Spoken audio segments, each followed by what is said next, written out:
Okay, short and sweet. Short and sweet. That is not short and sweet. It could have been short, but I'm not sure that was sweet.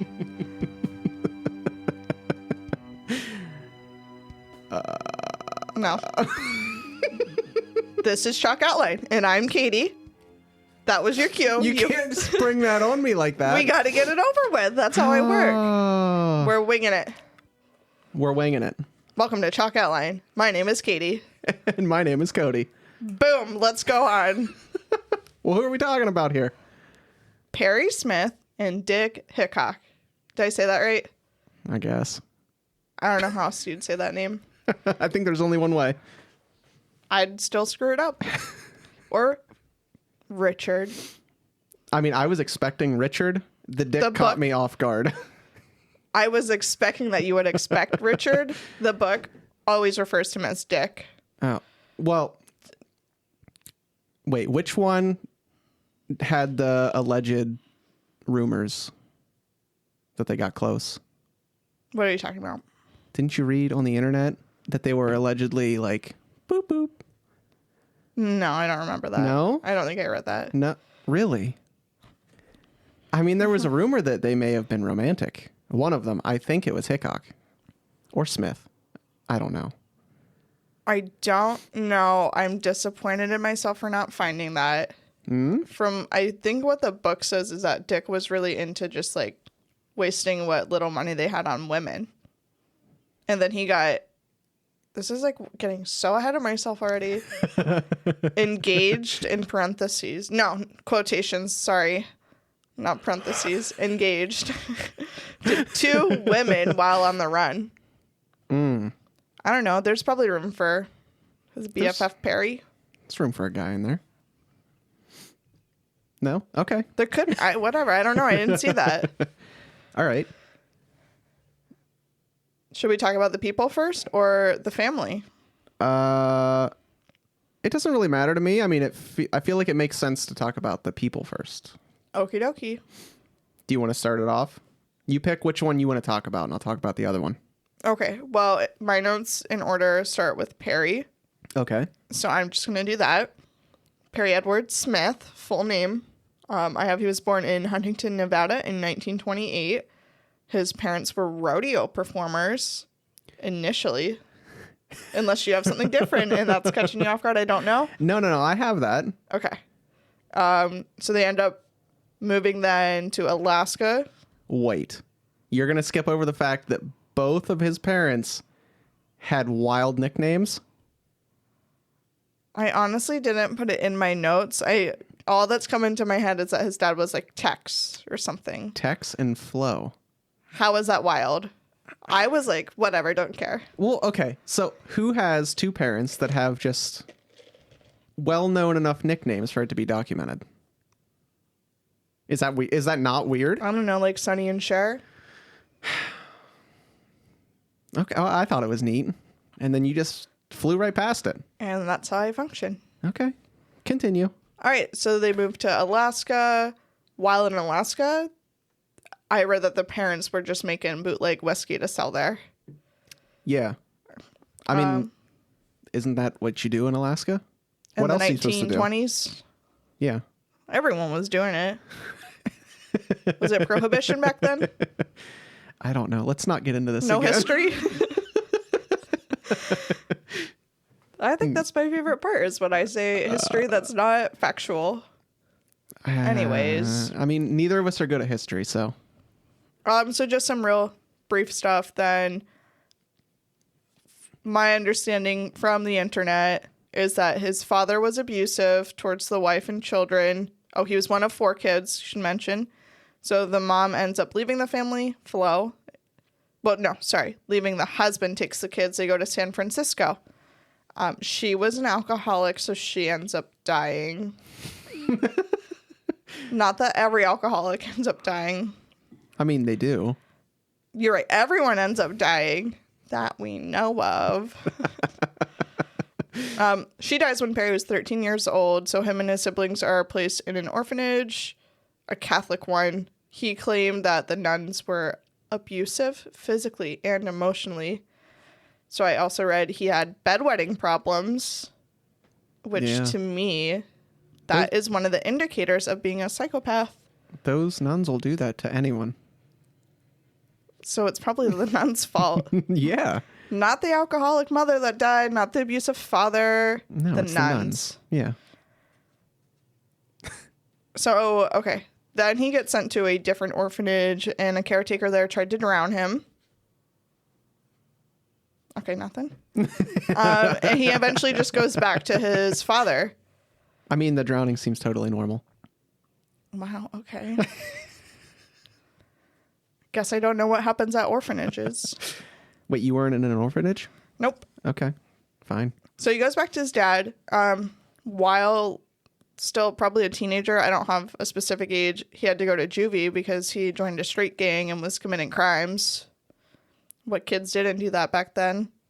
All leads back to the nuns. I guess. So then him and his dad moved back to Nevada. His dad lived there until he was 92, and then he died by suicide because he was in poor health, and I assume he just wanted to put himself out of his misery.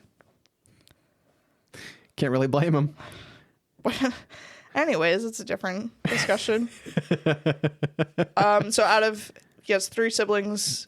2 of them also commit suicide. I have more on that probably later, unless you want me to go into it right now. Go for it. I mean, I don't really have much besides that. So from when he was on death row, I believe, when he was being interviewed by Truman Capote for his book, he talks about his family life in more detail with him. So for his mother's death, she just choked to death on her own vomit from being a drunk. Mm-hmm. I don't know, I may have read or he may have mentioned what the birth order was. I think his siblings were older except for the one sister. I just know the one that turned out better was his younger sister. Oh, the one that would just, like, not speak to him? Pretty much, yeah. Okay. So his oldest sister, or just sister, I don't know, Fern, jumped out of a window of a hotel in San Francisco. Perry apparently really loved that sister, so he told himself, even when describing this, that she probably slipped and fell out, and it wasn't on purpose. Oh. No one else believed that. And then so his brother, Jimmy is his name, somehow drove his wife to suicide, and then the next day killed himself because that's a pretty terrible thing to do. So I'm sure maybe he was remorseful and was like, better end my life. All in all, it seems like a pretty, like, right, stand-up family. So Perry's probably screwed up too, just hasn't offed himself. The state of Kansas took care of that for him. Yeah. I mean, he got killed and is famous for it. Right. I mean, you're just Maybe like he's some better no-name off then. lady that jumps out of a hotel window. Right. No one cares. knows Fern, whatever her last name was then. Yeah. Probably not Smith, but maybe. Maybe. She could have got married. People back then always changed their names. That's true. Sorry, now my notes are out of order. Let me go back up, see if there's anything else I want to add. Okay. Which there probably is. Okay, yeah. Right, okay, so his other sister is Barbara. So when he is on death row, she does send him a letter, mainly because he kept writing to her. I could read the letter, but that would take too long, and basically it was just like, you have no one to blame but yourself. I don't agree with you. Leave me alone. This was the younger sister. Yeah. Okay. Long story short, was her attitude. She, I'm sure, did not have any respect for Perry. And I guess the letters he was writing to her was like, this is mom and dad's fault. They screwed me up. Yada, yada, yada. I'm a result of my environment. The nuns. He didn't even blame the nuns? I'm not sure they came up, but I don't know. Can't say I read those letters. Oh, boy. Okay, so when he's 16, he joins the Marines. Don't know what changed, but then at 20, he switched over to the Army. He was in the Korean War. He was honorably discharged in 1952. After that, he stayed with a friend in Washington for a while and worked as a car painter. He buys a motorcycle, and then he gets in a wreck that almost kills him. He was in the hospital for 6 months. It like messed, his face got a little rough looking. He had chronic leg pains. So he just took a lot of aspirin to deal with it because that's what you do back then. Also, I'm not sure his addiction to aspirin was like that big of a deal. How could it be a big deal? I don't know. He could have been doing way worse drugs. I read multiple times that I'm like, oh, he was just addicted to aspirin. I'm sure all the housewives of the 50s were addicted to aspirin too. Yep, now they're just addicted to Adderall. Just got to get shit done. Or they're the kind of housewife that takes, what is it, Xanax? Just calm down. Yeah. Have a good evening. Uh-huh. Maybe I'll fall asleep by 8 p.m. and not have to worry about anything. Those are the two kinds that are around now.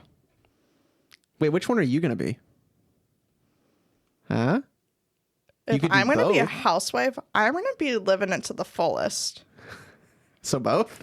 Depends on the day. No, I'll probably just be the aspirin person. My choice of drug is an ibuprofen. Okay. Well, Richard Hickock didn't have as crazy of a life as Smith, unfortunately. He was born June 6th, 1931 in Kansas City, to a farming family, honest people. Eventually they would move. It was 1947. They moved to a small town in East Kansas called Edgerton. I don't have that, so sure. Okay. Richard was apparently a pretty popular student and athlete in high school, but his family was poor and they couldn't afford to send him to college. So he was pretty bummed out about that and instead started working as a mechanic. Interestingly, both people in this story got into pretty bad accidents. This was an automobile accident that left his face pretty disfigured, like it made it lopsided looking. Because I guess he was a pretty... Oh, did I get them mixed up then? I don't know. Maybe. Sorry. I mean, they were both in accidents. Yeah, I think I did if Richard had the messed up face. I don't Perry know. then had the messed up legs. I mean, I knew about the leg. I mean, maybe, I don't know. Maybe you just thought he was ugly. No, I'm looking at pictures of them now. Okay. Yeah, it's like... You know, Perry. Yeah, his face is a little lopsided. I don't know. Like his eyes aren't level. Yeah, that's Richard. So Perry has creepy eyes, though. Anyways, I'll shut up. It's the nun eyes. They probably just beat the shit out of him. Probably. Okay. Try and drown him. Yeah. Or that was the other orphanage. Oh, yeah. Of course. You can't get that mixed up. Two traumatizing events. I'm just going to assume the nuns were traumatizing. Even though there was nothing written down about it, it couldn't have been good. Maybe I'm the one that has problems. I've never even been near a nun that I know of, but I've heard stories. Yeah, like all the old movies. They carry those rulers around and they just beat your ass with them. Like this old man who went to whatever religious schools, and the nuns would always be like, "Come here, Victor." Anyways. Okay, where was I at? Oh, I don't know. The accident. Okay, yeah. I mean, pretty much after this, like, he got out of the hospital after recovering, and that obviously didn't help his financial situation, having a bunch of medical bills on top of things. He wasn't already coming from a wealthy family, so he just started making a series of bad decisions, like gambling, and wrote some bad checks. Going through a series of like manual labor jobs from mechanic and all that jazz. He started to commit some petty thefts, and he was caught in March of 1958 at the age of 26. That would land him in prison for the first time at Kansas State Penitentiary. That was for stealing a rifle out of someone's home. Did you just walk into someone's house and steal a rifle? Was it like a friend? I didn't know. It was the any 50s, of this. so you didn't lock your doors, and you're like, those people have guns. It's the 50s. Who doesn't? I mean, everyone probably had it like hanging on the wall a little bit. Being in the 50s and not locking your front door is how this whole thing happened. Sometimes I don't lock my door. Okay, fine. That way, when people come over, you just say, it's open. Very inviting. Yeah. Haven't been murdered yet. So I forgot to mention, Richard got married at 19. Trying to figure out that was before his accident or after his accident. When was it? Okay, so he was born, 31? 31, and his accident was I think it would have been around the same 1950. time. Because 31 plus 19 equals 50, I think. Oh, jeez, okay. Anyways, he gets married, cheats on his wife, and has a kid with his mistress. He left his wife. Yeah. I mean, it's the 50s. Didn't this happen a lot? Still does. Okay. Not going to touch that subject anymore. So he marries his mistress, has 2 more children, and then when he gets socked away in prison, she's like, I'm out. Did his first wife have a baby? I don't have anything about that. Okay, just somewhere, maybe it was in my books that he had 3 kids. Yes. So But now I'm confused. while he was married, he had a child with his mistress. And then after they married, they had 2 more kids. Oh. Yeah. Okay. So that first one now. just did not deliver. I guess she was no good then. She's broken. Okay. I mean, they're both in prison at this point. Right. Right?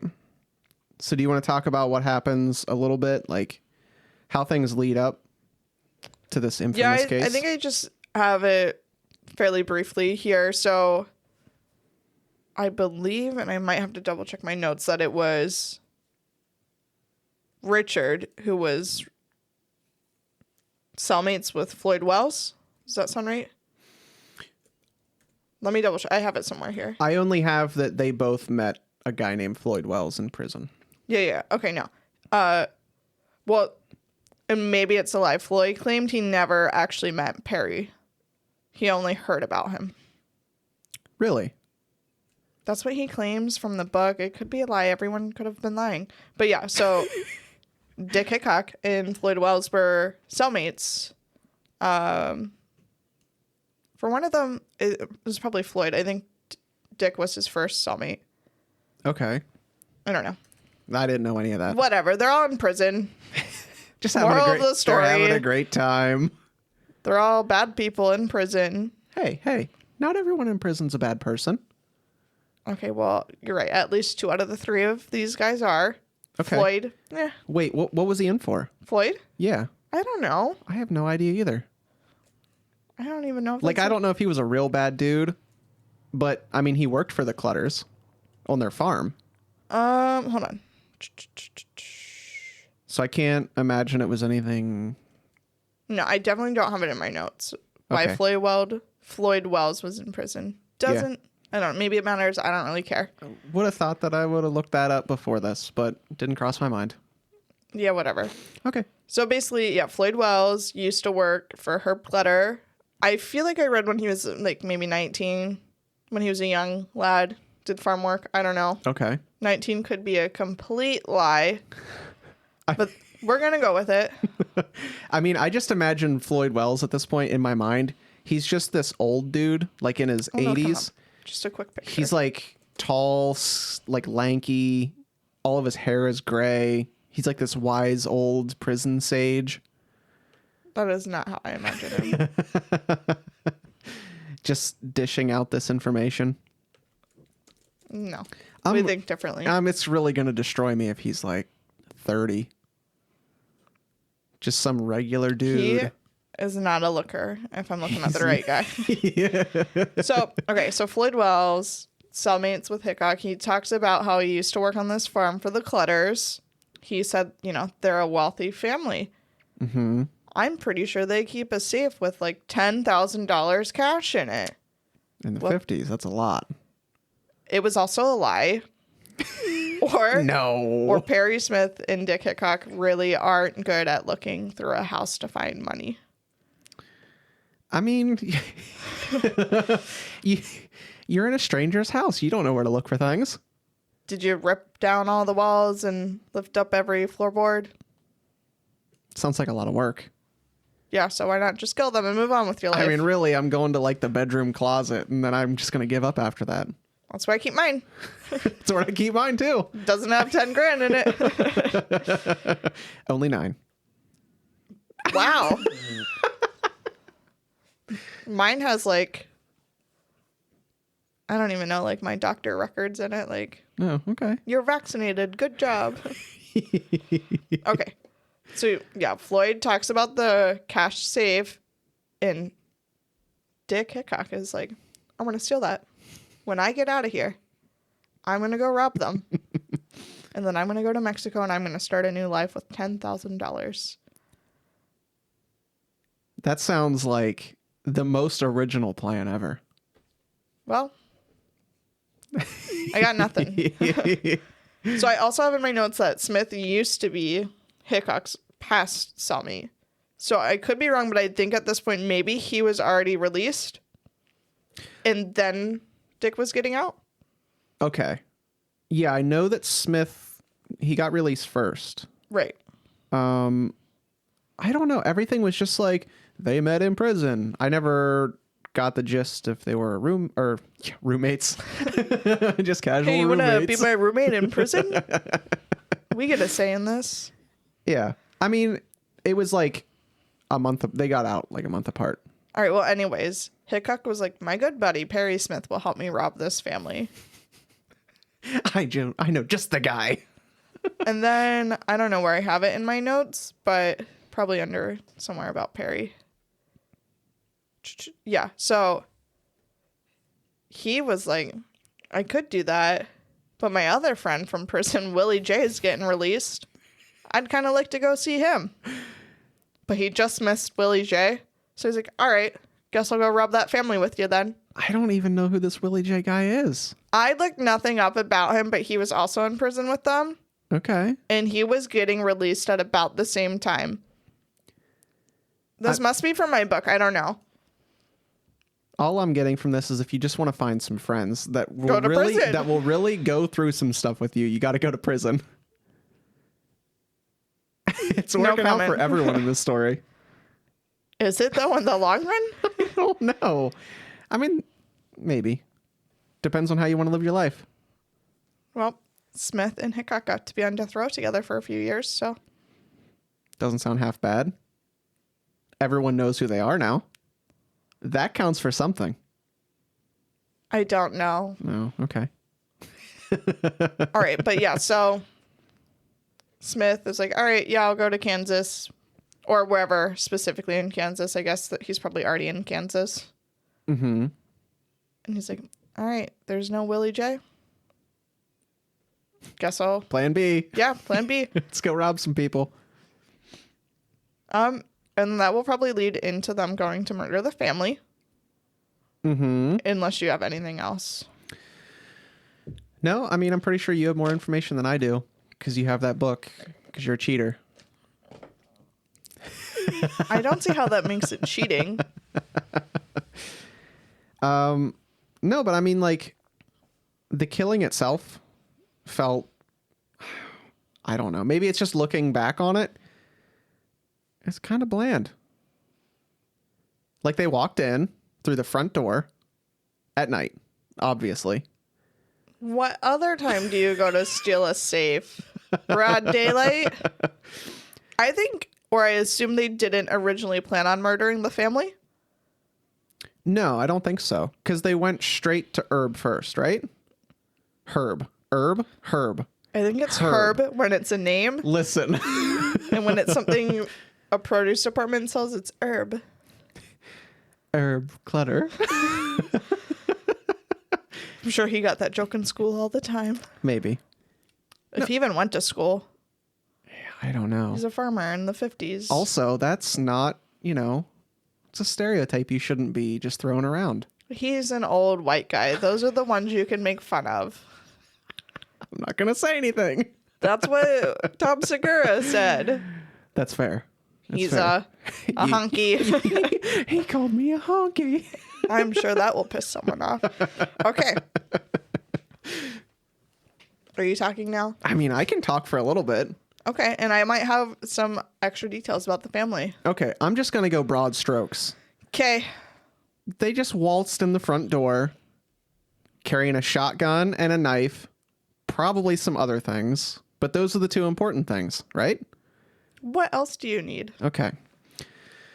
I just want to know, if they were going to go in just to steal out of a safe, do you think they just took the gun to intimidate?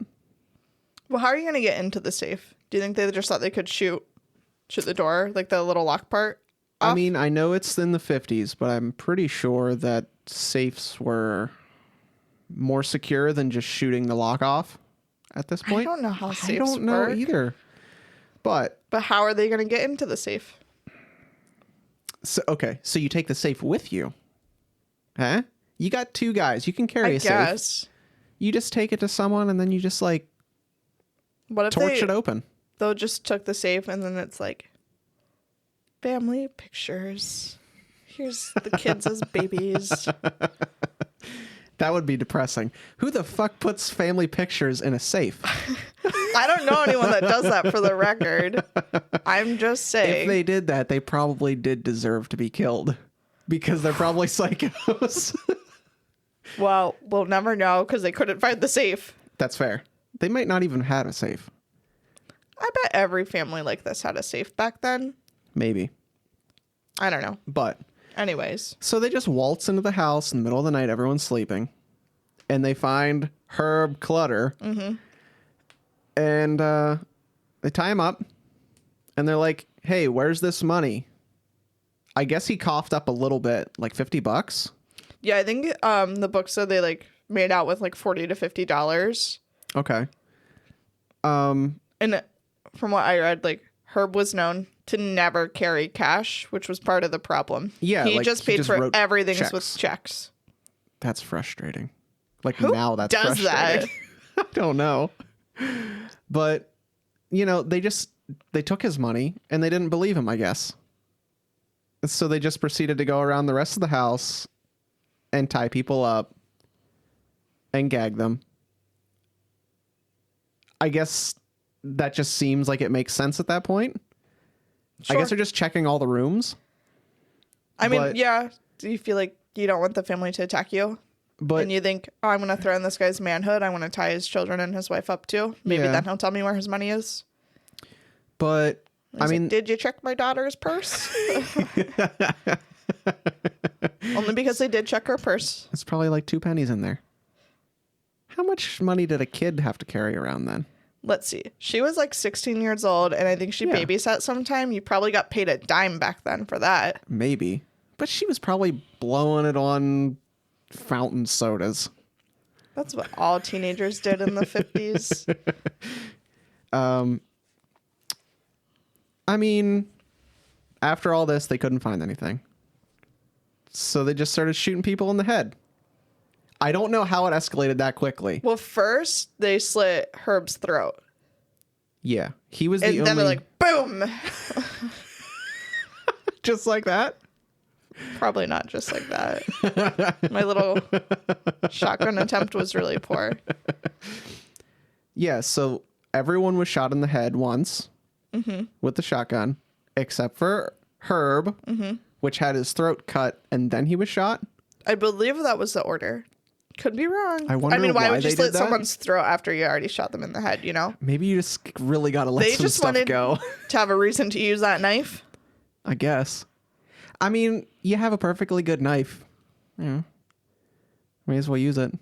Oh, I thought you were going to be like, that's why you shouldn't use it. Keep it perfect.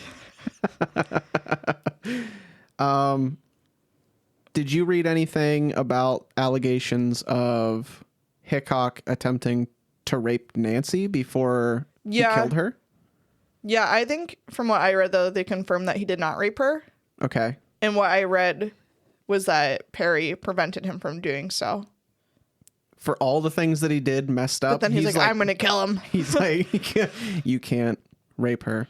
Because didn't he end up admitting to killing everyone? Perry? Yeah. Eventually. So that's super weird.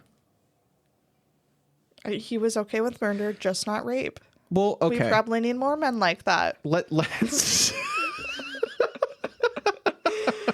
let's say, just hypothetically, you and me, we're planning this scenario out. Mm-hmm. Okay. And I'm just going to use me because, you know, obviously. It makes more sense. No, not the rape part. Oh. I'm going in a different direction. I probably should have prefaced with that. Yeah, I didn't know. Okay. It was getting a little morbid. Smith allegedly just admits later on down the road that he did all the killings. Mm-hmm. What do you think Richard is saying? Because I feel like if I was in that situation, I'd be like, this guy is nuts. Did he just like standing around with his hands in his pockets? Richard looks like he's dumb. Well, it's got to go down this way. I'm sorry, that was mean. This one picture of him, he's kind of cute, actually. His face isn't as lopsided looking. They caught him at a nice angle. Yeah, now this one, they're mugshots. Perry's like, if I make this face, the ladies might be into me. And Dick Hickock's like, ooh. This is a tangent. I don't even know where I've gone. What are we talking about? I'm going to close out of these pictures. It's not helping me with anything. We were talking about the fact that Richard just like stood around while Smith was like, you know what? Fuck these guys. Well, they lied to us. Wait, what? What? I don't know. Okay, I don't know how to pull you back into this.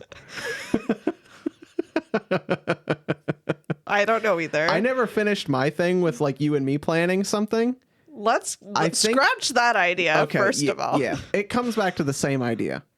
Don't you think if your partner in crime started just really going batshit crazy and killing everyone instead of trying to just get away without killing? Like they were bound and gagged. Mm-hmm. I think they were both screwed up, and I think Dick was like, all right, if he's going to shoot the ball in the head, what am I going to do about it? Can't stop him. He might shoot me in the head. I don't know. They probably knew other murderers in prison that were their friends, too. They just seem to be like best of buds, you know? I don't think he would have been like, well, I can't say anything bad or else he's going to shoot me in the face. I don't know. It was Dick's idea, so maybe he was like, maybe Perry knows more about this than I do. Maybe you are supposed to kill them. Maybe. I don't know. I have a little more information that ties back to that later. Okay. But not right now. Oh. What's wrong with right now? Well, I just have background information on the Clutter family, and I feel like it makes sense to share it now. Okay. Okay, so Herb Clutter is married to Bonnie.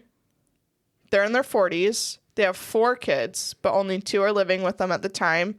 Their 2 oldest daughters are Ivana and Beverly, who are both of Ivana got married. She has her own family. I don't immediately have it in my notes. I want to say she moved to Illinois with her family, also to have a farm lifestyle. And Beverly is off studying to be a nurse, but she keeps in touch with the family. A nurse? What was that? I don't know. The coffee.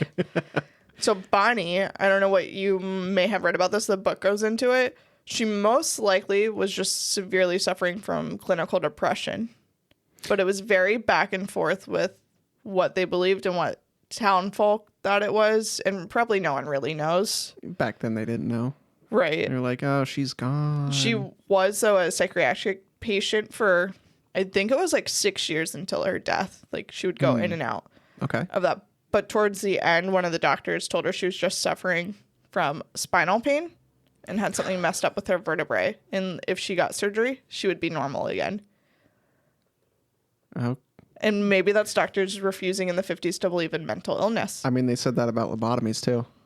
Well, when in doubt, let's just remove part of your body and you're solved. Yeah. Good times. Right. I might have a little more about the family. Maybe not. Yeah, here it is. Yeah, okay. So then Nancy, she is the third birth order child, 16 years old. And then the son is Kenyon. I assume that's how you pronounce his name. Mm-hmm.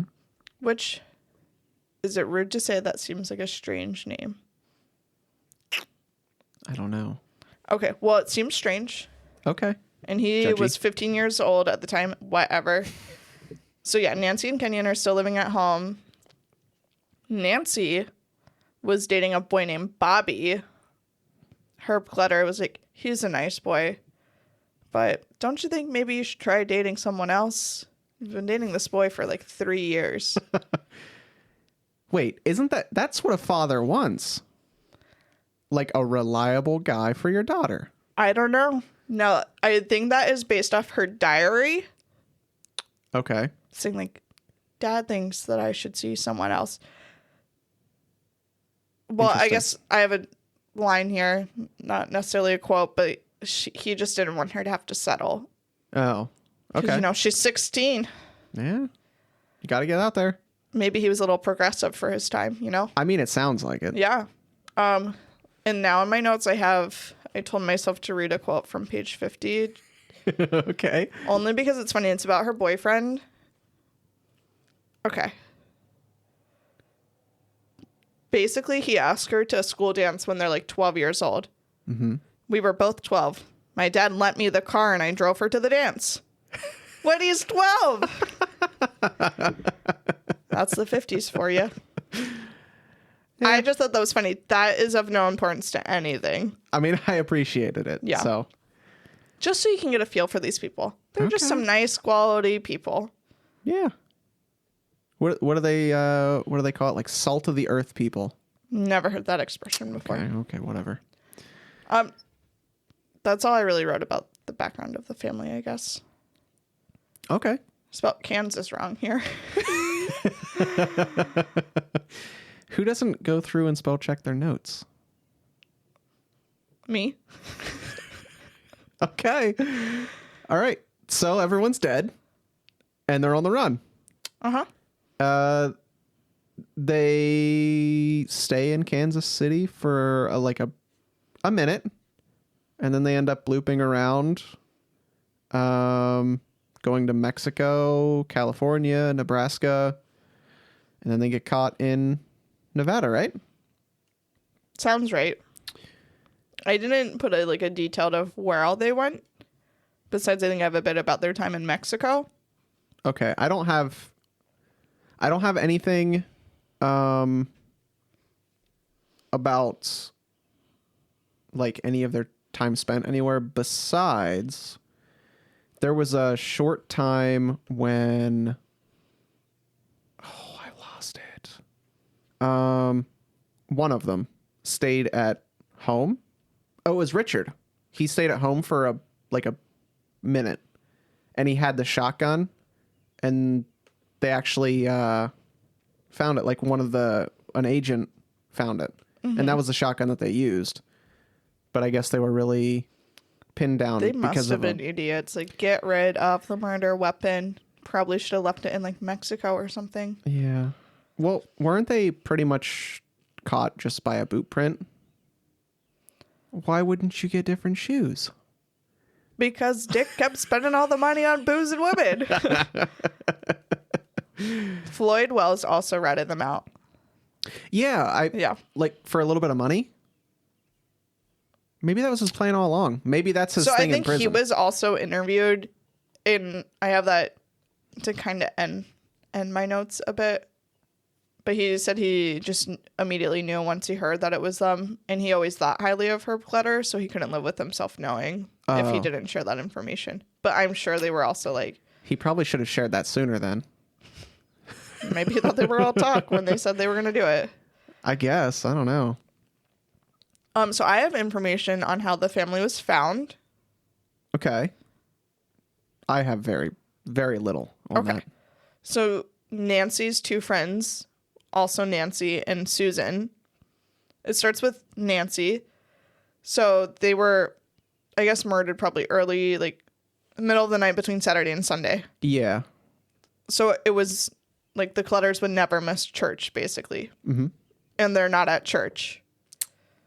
And everyone's like... And those nuns were like, what the fuck? Where's the wooden roller? So Nancy's family, the other Nancy, her last name is Ewalt. For clarification, I guess I can say her full name. Nancy Ewalt's family suspected something was up since the Clutters were not at church. Nancy Ewalt talks with her father. They decide, I believe, after church to just drive by the Clutter household. They see all of the cars are still in the driveway. So they assume maybe they overslept. It could happen. Or they all got coronavirus. Because I think they didn't have that back then. Now I lost my train of thought. Screw you. Oh, I was just going to say this was a time when, like, and maybe because I don't go to church, church is still like this, but I feel like the book said it was like 8 a.m. or something for church time. I wouldn't go to church either if it was 8 a.m. But sometimes they have donuts. Okay. Like the one time I went to church at like 11 a.m., they were like, here's breakfast and free coffee. Yeah. I guess some people just want to get up and start their day so they can go tend to their farm. I mean, that's important, but also getting up early and having donuts is important. I used to go with my grandparents for donuts, and then they found out sleep. that I didn't care and I just wanted donuts, so they stopped inviting me to church. I think that's kind of rude. I was bribed to go to church because of a boy I liked and free cookies. I was like, sounds like a blast. But I was like, this isn't for me. I'm going to stop going. Okay, so yes. So they see all the cars there. Assume they must have slept, overslept. They're still asleep. It still seems weird. Nancy Ewalt's talking to her friend Susan and Susan's mother. So the girls get their parents' approval that they should just go to the house and like knock on the door and try and wake them up. Mm-hmm. So I believe it's Nancy Ewalt's father drives them there. So they're knocking. No one's answering. They try the door. It's unlocked. It probably always is unlocked. They're like, that's not abnormal. People don't lock their doors. Yeah.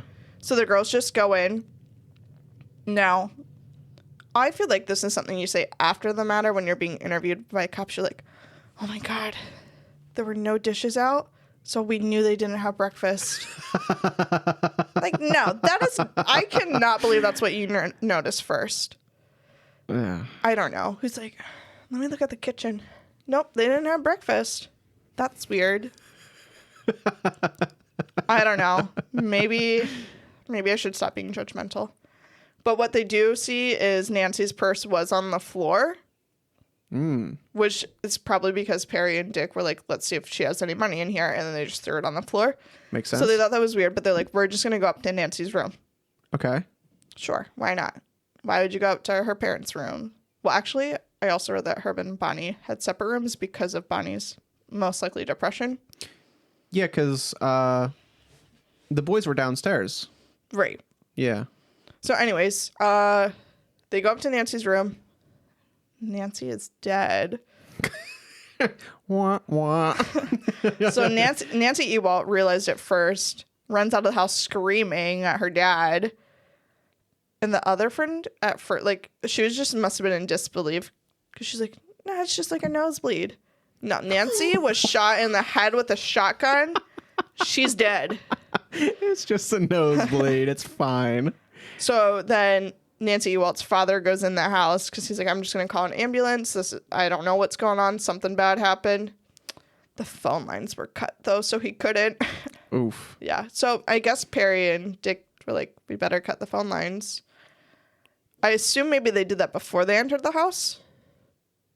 I don't know. I don't know how that stuff works. I feel like smart. In the movies, phone lines are always outside, you know? Yeah. I don't know. It's 2020. I have not an iPhone, but a Google Pixel. Thanks for clarifying they didn't have an iPhone. Not everyone has those. They're stupid anyways. Okay. Now people are going to hate this podcast. Well, thanks. And so then just like one other thing. So the boyfriend, Bobby, was the first suspect Mainly because once the investigation team starts looking into it, they realize Bobby was probably the last one to see them alive. Because they find Nancy's diary, and she has an entry about, like, oh, Bobby came over and spent the evening watching TV with us. It was nice. He left at 11 p.m. And then the family's dead. And then, they keep reading the diary. And Nancy has her entries about, like, how her dad wants her to break up with Bobby and date other boys. She's like, but I love Bobby. Yeah. But I will hang out with this other boy if that's what my dad wants me to do. So they're like, maybe he had motive. Maybe he was like, maybe Nancy is hanging out with some other guys. I don't like that. This is her dad's fault. But wait, they're like 16. What 16-year-old's gonna just fucking kill a whole family? There's definitely some out there. Look into it. Most 16-year-old boys, though, can't think of anything other than, like, what's a popular video game? Minecraft is the only thing coming to my mind, but I don't think 16-year-old boys are still playing that. And then Fortnite, but did that phase out? Okay, I'm sorry. 30-year-old boys are still playing Minecraft. Listen. Not anymore. I'm just trying to think of my 14-year-old cousin. Okay. I'm sure he plays a little bit of Minecraft still. I mean, everyone plays a little bit of Minecraft. Super Smash Brothers. Well, see, that's a popular one. You couldn't just went there first. You have to make fun of me. That's what I play. It's hurtful. So. Okay, so everyone's dead now. Mm-hmm. Everything's explained. They're on the run. Yep. And... oh, and so basically, like, the investigation team, if Bobby didn't do it, they have no idea because they're like, they really didn't take anything besides a little bit of money, they assume. Now, I read it was money, a pair of binoculars. Yes. And a transistor radio. Don't roll your eyes. Whatever. They didn't take anything. But no, still. They actually took 2 things. No comment. Okay. But still, it wasn't a lot for the cops to go off of. Mm-hmm. And the investigation team was just, like, talking to everyone, and everyone loved this family. Mm-hmm. Or they're all liars. Everyone could be. Who's going to be like, I hated the dead family? I'm glad they're gone. No one. No, I don't think anyone would have said that. Now, I have conflicting information on what day they were apprehended in Las Vegas. Okay. It was either December 30th or December 31st. I have December 30th. Okay. I don't know. I'm sure there's wiggle room for that to be wrong. I mean, I just find it weird that every source said December 30th. Mm-hmm. Besides, I forget which Kansas police department had like a write-up about it, and they said the 31st. Maybe it was late at night and, they just got their wires crossed. Maybe the person who did the write-up is just a little bit like me when I'm like, I just entered the wrong date into this thing at work. And then you're like, nope, that's today. That is today. Days are hard. I mean, really, did anything exciting happen while they were in prison? Because I really don't have much except for the fact that they both had some pretty fun activities. Like their art? Like their art and their Bible passion. No, I don't even have that much notes other than Truman Capote was like, I'm going to write a book about this. I'm just super intrigued. Mm-hmm. So I don't know how you get like clearances to be like, I'm going to interview people on death row, but he did. Mm-hmm. And he ended up, I forget which one he had a better relationship with because they didn't directly type it up. I think it was Hickock. I feel like that sounds right. Yeah. I don't know, but he like really felt like he had a special bond with him and they became friends. Really good friends. Yeah. That's what the internet told me. Well, I don't know. But did you have anywhere that Hickock told their story to someone else and Capote like flipped out? No, I don't. Wait, no, it wasn't Capote that flipped out. It was the original guy. What do you mean the original guy? There was someone else that came before Capote that wanted to know all this information. Oh, I feel like I read something little that like someone was like, I'm going to try and write about this. And then people were like, nope, Truman Capote is already doing that. You're screwed. I could have it totally wrong. I don't know. But a guy named Mac Nations that wrote for Mail Magazine. Yeah, no, I've definitely I've heard. Yeah. That he also tried to write. Mm-hmm. I don't know. I mean, from what I found, it sounded like that came first. Was Truman Capote, though, already a popular author at this time? Because I don't know. I don't know.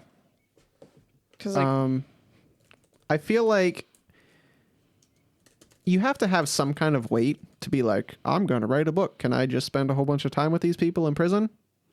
Right. Okay. Yeah. Truman Capote was already a published author before this happened. So it could have just been then he came along and he was a bigger name, maybe. Maybe. And they were like, goodbye.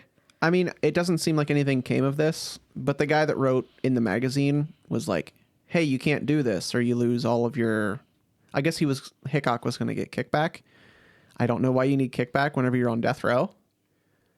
But obviously, you know, Capote published successfully and everyone knows his work over this other guy. So it seems like kind of, you know, it didn't really go anywhere. I read Capote's book, so... I didn't. It's right here. Sorry, the microphone. Did you watch the documentary? No. I didn't either, so... Although there is a movie just called Capote that I realized. It's not new or anything, clearly, but now I want to watch that. Okay. That was in one of my like research tangents where I'm like, let me look up other unimportant stuff that has nothing to do with this. Like how you put off all of this for 2 weeks and did it all at the last minute? Yep. But, you know, you can feel good about yourself that you have more information than me. But you did read that book already. And I mean, I read it a couple of years ago and I remember everything. It was like, no. Yeah. I was just going to tell you about the day I was reading it because I was like finishing the book on Christmas Day at my grandma's house. And my papa was like, what you reading? It's such a fun story. In Cold Blood by Truman Capote. And he was like, what's wrong with you? You know, probably because he was alive back then and remembered this brutal murder. And he's like, why is my granddaughter reading this book? Oh, yeah. Yeah. That's fun. I mean, he was, I don't know how old. Kid, teenager. I don't know how old. But... Adolescent, let's go with that one. So he probably really wasn't fully aware, but I'm sure it was all over the news. You think so? I don't know. In Kansas, at least. I mean, yeah, but your grandfather didn't live in Kansas. Maybe he didn't even know about it until it was like popular.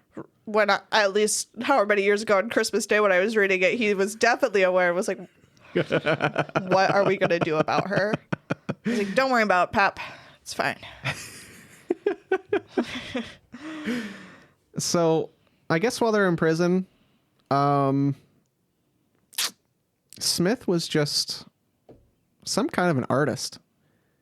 He was doing paintings and had poetry.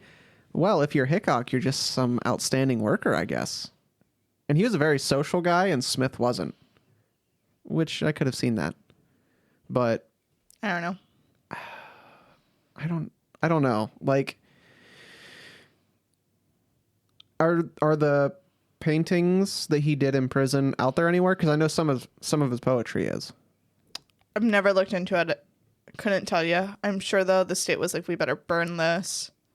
I don't know. Because like I read up that apparently some of it was pretty good. He was a very deep guy. Just because of those fucking nuns. Wonder if they were painting about the nuns beating the crap out of him. You know what? When you search Richard Hickock paintings, first it's like mugshot. And I mean, then it was and Smith. It might not. Oh, it was Smith. It was Smith. Whoopsies. Yeah. Well, this is probably not related, but there's just a painting of Jesus then. Oh, okay. Could be someone else's work. I wasn't listening properly. Could be someone else's work. Yeah. Smith was put in isolation for having contraband. Did you know that? Nope. Or I don't remember that. It was really lame contraband too. What was it? It was what was listed as a box in the making that had a drawer. Wow. A new 12-inch ruler, a pair of pliers, a piece of a bandsaw blade. I wouldn't want that. Just throwing that out there. A piece of a file, 1 jar of glue, 2 pieces of rubber inner tube. What is he doing with this crap? a roulette game, which apparently he used to figure out odds. Like, instead of just using math, he just used this little roulette game and was like... Who was this? Which guy? This was Smith. And then one stinger. And that sounds like prison talk, and I don't know what a stinger is. I don't. But apparently he was a crafty fellow. He just liked making stuff. Because this is all like... I mean, what else are you going to do to pass the time? This is all crafty Play business. with part of a bandsaw. Yeah, but he got in trouble for it and got put in isolation for 30 days. Where exactly are they that you're just like, okay, now I have a ruler, now I have a bandsaw, now I have pliers, now I have all this other random crap? I don't know. But apparently you can get anything in prison. Don't you watch all the prison television shows? Just Orange is the New Black. Okay, well, you should think that some of this is, like, feasible then. I mean, a piece of a bandsaw blade is kind of weird, though. Just a piece of it. Our 5 listeners won't even know why I wouldn't want a bandsaw blade. That's fine. Anyways, do you have anything else you were going to say just now? I mean, I have some more facts about, like, when they were in prison. I have a little bit of, like, on the run information. On the run information? Well, let's just... It was just kind of like their conversations. It's a little late for that, but you just go ahead and backtrack. Well, I wasn't fully paying attention earlier. Okay. But I should say, and maybe this makes more sense, this information from the book is when they're talking to Capote on death row, and they're just, like, remembering what like things that happened while they were on the run. Mm-hmm. And so one of the things is that Perry Smith, he just at one point could not stop talking about what they did. Probably his own self, since he is likely the one who killed all 4. Mm-hmm. Even though there was some back and forth, but I think eventually he did just say, it was me. Yeah, then at one point he also went back to say that Dick Hickock's mother was too nice of a lady that he didn't want her to believe her son killed people. Yeah. Now he did other shitty things. What, like the women stuff? No, it's coming up. Okay. I think, unless I have them confused again, but it will make sense when I get there. So yeah, Perry's just so worked up, like, kept saying, like, we're not right in the head. Why? Oh. How do we do this? Okay. And Dick's just like, stop it. We're fine. Yeah. So then there's also the story that Perry told Dick while in prison the first time, I should say, that he killed a black man. I don't know if you ever read about this. Oh, yeah. So there's just a little more information on it. Perry ends up taking it back and saying it was a lie. We probably won't ever know the truth. But, because also, I already forget which one we said became better friends with Capote. But Perry told Truman Capote it was just a lie. And maybe he just wanted to get it off his chest. Or maybe he just wanted himself to seem better for the book. So who knows if it's the truth or not. But Perry, I think, originally told him that story to try and impress him. So then when they're, like, on the run and Perry's so worked up about killing this whole family, Dick's like, well, how is this any different from the time you killed that black man? And I should say they were definitely racist and not using appropriate language. I can't imagine. Right.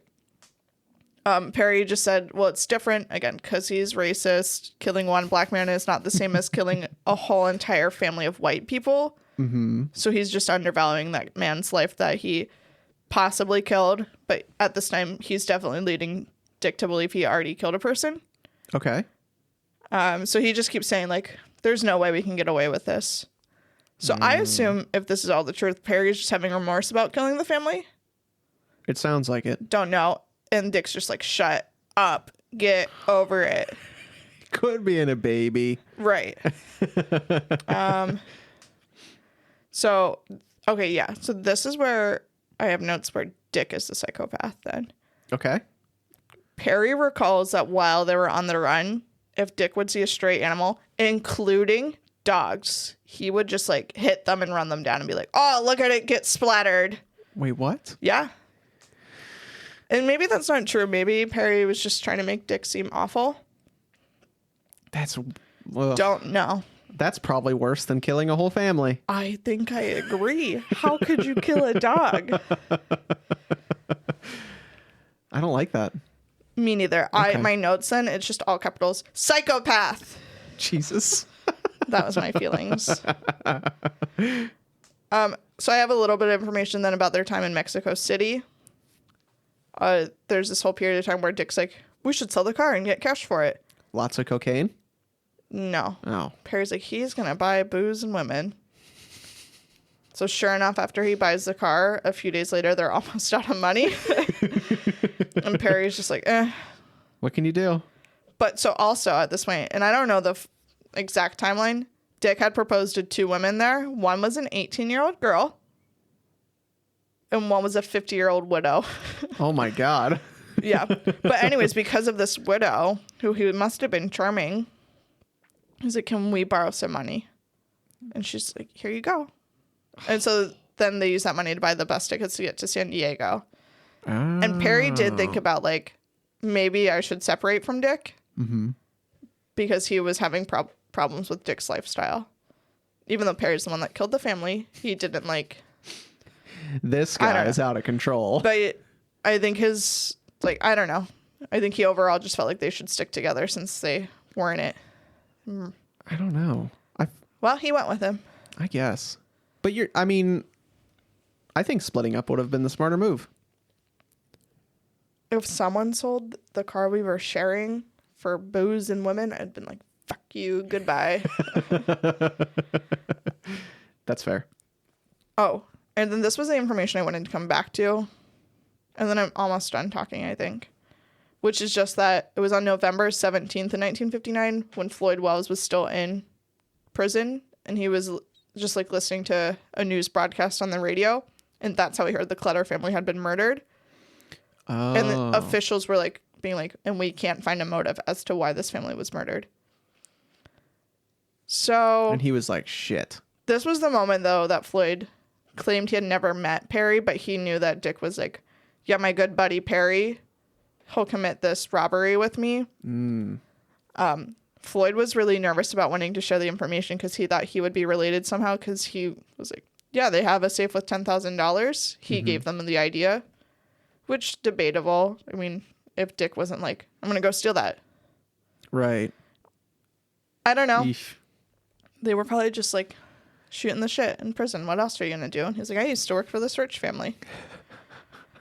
But anyways, so he hears that he immediately knows it was Dick and Perry. There's no doubt it was anyone else. I guess in prison. I don't know if it was another inmate or just someone that worked at the prison, like this religious guy. He confides in him. Mm-hmm. And I don't know. I guess the guy inspires him to do the right thing. He's like, sounds like you just have to get it off your chest. So Floyd goes to the deputy first, and then they're like, let's go to the warden. The warden of the prison immediately calls whoever like is investigating the case. It was like, my inmate says his former cellmate had a plan to go rob the family. He probably murdered them. Mm-hmm. And that, I guess, leads the investigators into the right direction to start looking into Perry and Dick. Yeah. I guess, well, did you read that Wells got killed in prison after that for being a narc? Probably, but I don't remember that. I was really skimming towards the end there. Okay. But yeah, like after they had a little hint of what they thought was going on, I guess just like a photograph of a bloody boot print brought them down. Sounds right. How weird would that be? Like you're just a guy that takes pictures on a crime scene. Like one picture just does the whole thing in. That'd feel good. It makes me think of Dexter, which is fictional. But yeah, but it's fun. Like, let me take pictures of the crime scene that I wonder was the murderer. How many people went into that after Dexter came out. I wonder how many of them are murderers. I don't know. So the one other podcast, I mean, the main podcast I listen to, have mentioned, and I haven't really looked into it, that blood splatter is not as, I guess, conclusive as it used to be. I guess experts are finding ways to debunk all of that stuff now. I don't know. I really don't know enough about it. Interesting. Any little bit I think I know is only from Dexter, which again is just a TV show and a book series. Of course. Yeah, so I know nothing. I mean, it makes sense that like they would use something that has more evidence than some guy's expertise in like how blood would exit wounds and stuff like that. Mm-hmm. But still, I think that's a lot more fun. I think it sounds fun, but I think I would hate that job. Probably. I work with dead animal meat though and blood, so. And that's a hoot and a half. Some days. Some days. I wonder to the like 5 listeners what they think my job is now. Find out next time. Or never. I only have a couple more things like during their time in prison on death row. I guess Smith was pretty into like activism and stuff like that, and he went on like a hunger strike. I guess it was more of like a self-induced starvation, and he pulled it off for like 5 months and ended up getting down to like 108 pounds. Oh, which I think I remember reading that in the book, but I don't know how substantial that is because in the pictures he looks like a pretty small guy. Mm-hmm. So 108 pounds might not be that crazy. Wait. Again, sorry, sometimes I don't listen. Which guy are you talking about? Fuck you. Smith. Yes. I just assumed when you said little guy, but I really... Whoopsies. Okay. I believe I read that he was only 5'4", which is the same height as me. Wow. I'm so not... 108 pounds really isn't that big of a deal.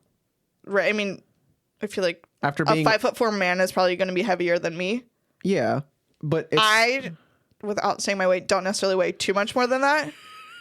But I would probably be... You cannot disclose your weight. Underweight. 177 pounds. I don't know. That number just came to me. It's not far off from me. Good job. That's how I feel when I eat donuts every day. It's fine. It's what gets us through the day. Not wrong. At least for 2 minutes.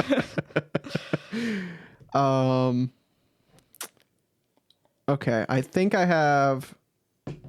Oh, okay. So they both advocated to get like radios for everyone on death row, but they got denied over and over and over again.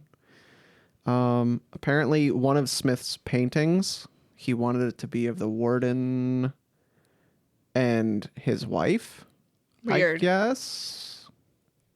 It got real weird. That's all I put down. Something I'm sure about I would Christmas. get real weird if I was on death row.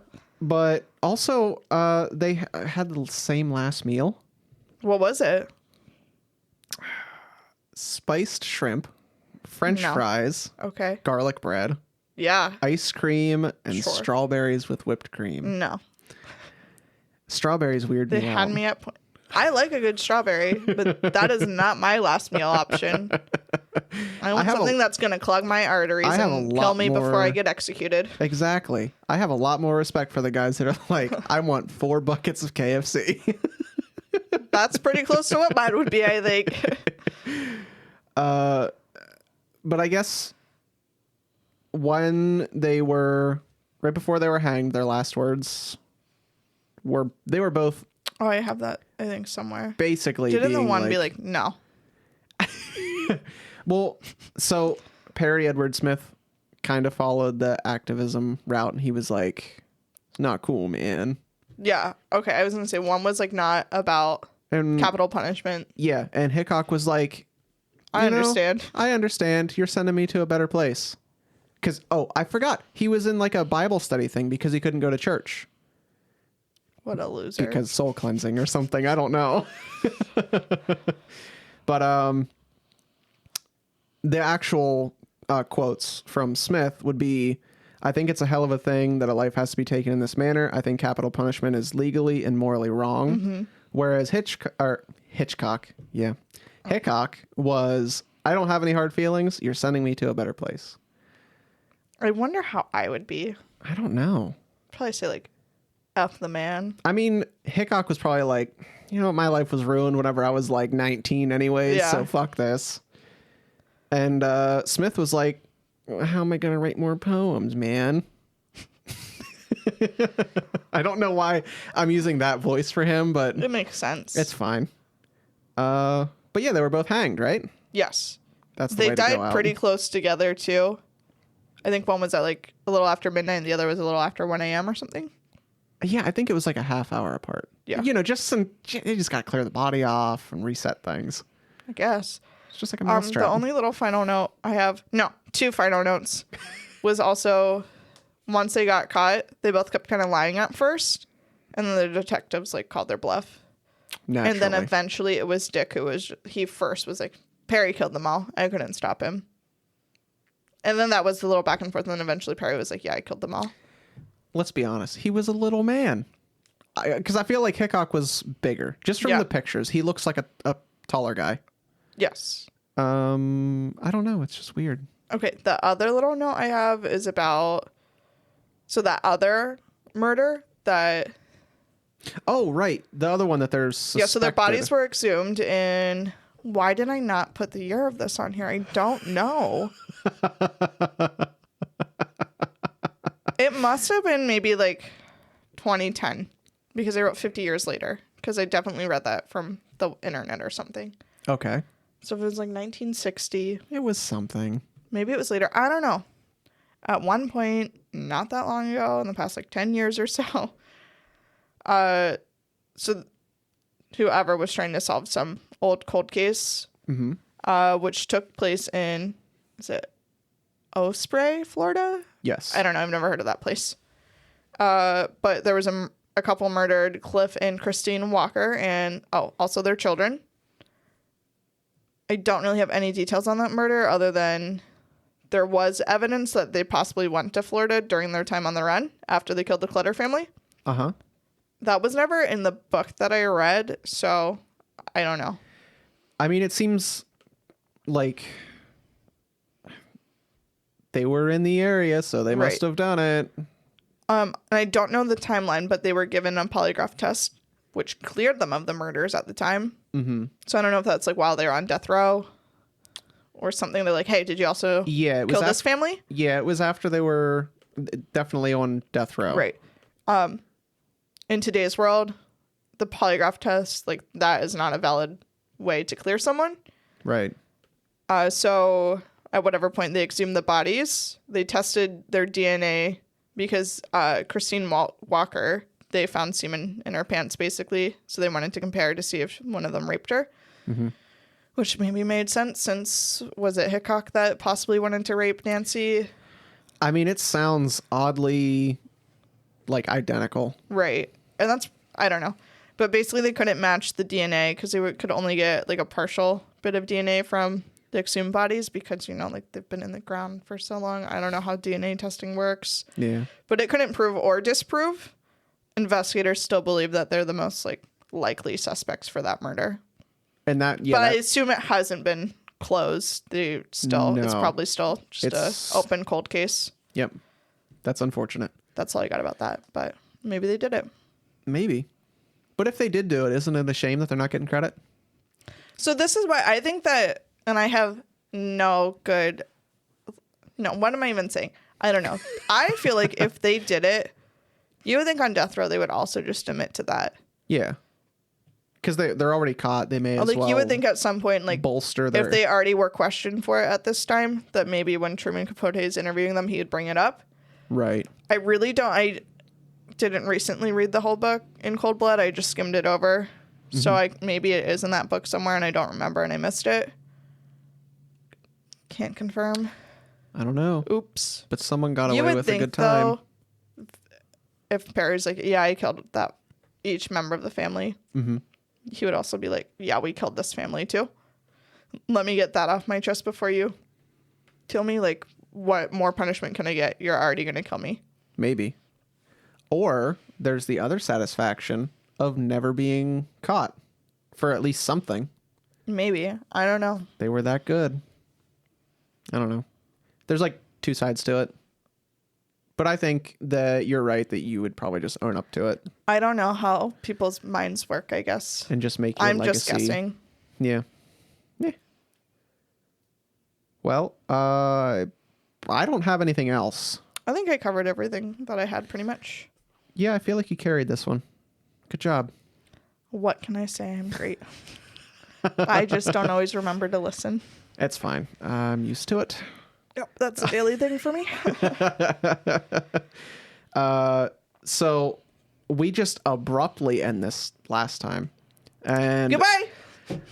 Like that? No. We probably should say that this comes out every other Monday. So, you know, if you did enjoy this, you have something else to look forward to, and you should subscribe wherever you listen to your podcasts. Where can I find this? We're all over the place. Are we on Google Play yet? We're on Google Podcasts. We're on... No, but is that the same as Google Play? Yeah, it's all the same thing. Okay, I couldn't find it that one time. I don't know. Now you're making me doubt myself. Podcast. But we're on Spotify, we're on Apple Podcasts, Google Podcasts, all that jazz. Google is debatable. Listen, we're on there. Oh, but Google is delayed more than the other ones. So like whenever we upload, I don't think we're on. it is... Or I don't know how to find it. It's... So if you're weird and have Google Play like me, you're screwed. Wait, like Google has a podcast app. That's not what I do. You're a psychopath. Plot twist. Okay. I don't have to keep talking about this. I could show you separately.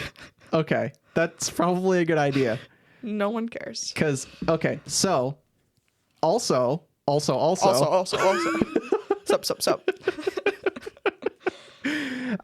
We have an email address.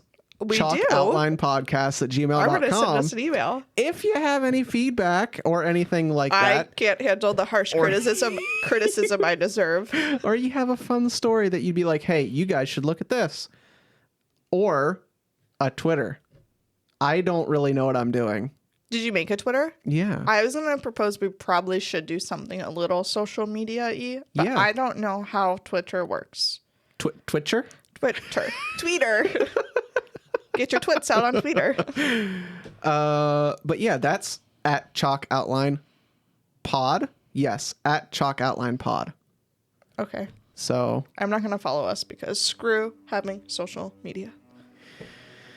what kind of a message are you trying to send right now? Follow us. Sure, yeah. We Follow need the us support and because I subscribe don't to have us and all that jazz. I mean, I don't think there's really anything else, but I feel like we probably... Bippity boppity. I feel like it's important to get that out there. But... That was my way of saying I'm done. Okay, bippity boppity. Okay, bye. We'll just cut it off after that. Yep.